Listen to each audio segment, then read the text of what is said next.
कश्मीर में पाकिस्तानी तत्वों को मार मार करके खदेड़ करके बाहर किया गया है।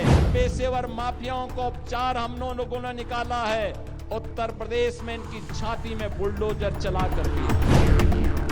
दंगाई को मालूम है दंगा करेगा तो जो उसने लूटा है वो तो जाएगा ही जाएगा। अगर खानदान ने कहीं से कुछ कमाया है वह भी सब जाएगा। याद करना, जब भी आरजेडी कांग्रेस का इंडी गठबंधन बिहार के अंदर आया है, बिहार में दंगों की आग फैली है, जातीय नरसंहार हुए हैं, लूटपाट की एक नई अपसंस्कृति ने जन्म लिया है। यहां पर अपहरण एक उद्योग बना है। लेकिन अब हम अपने बिहार में इस प्रकार की अराजकता को फिर कभी नहीं आने देंगे। और इसके लिए मैं मिथिला के वासियों का आह्वान करने के लिए आया हूं, अयोध्या का संदेशा लेकर के आया हूं। और संदेशा यही है कि एनडीए की सरकार फिर से बिहार के अंदर आनी चाहिए। नीतीश जी के नेतृत्व में फिर से बिहार के अंदर एनडीए की सरकार बने।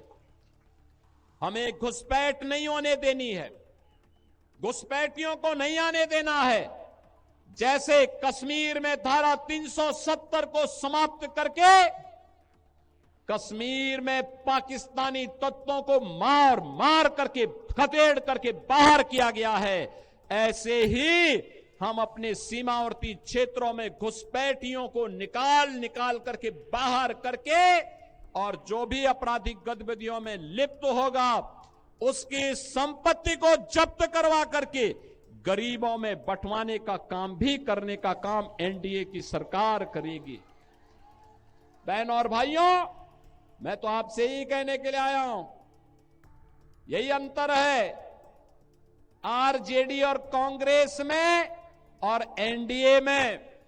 एनडीए सुशासन की बात करती है और करके दिखाती है, एनडीए विकास का कार्य करती है, एनडीए विरासत का सम्मान करती है, एनडीए बहन बेटियों की सुरक्षा, नौजवान के लिए रोजगार, किसान के लिए सम्मान निधि, श्रमिकों के सम्मान का कार्य और उनके स्किल डेवलपमेंट का कार्य करती है।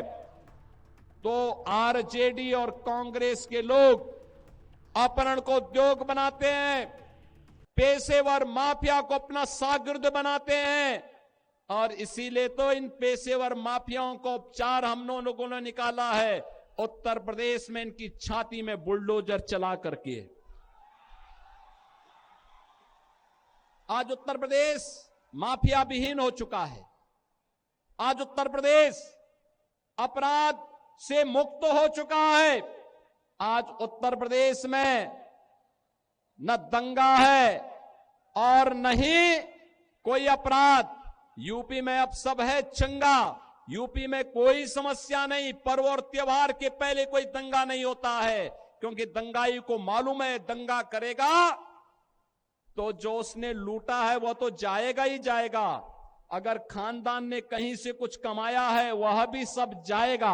और गरीबों के लिए फिर आवास बना करके सरकार उन गरीबों को देने का काम कर देगी।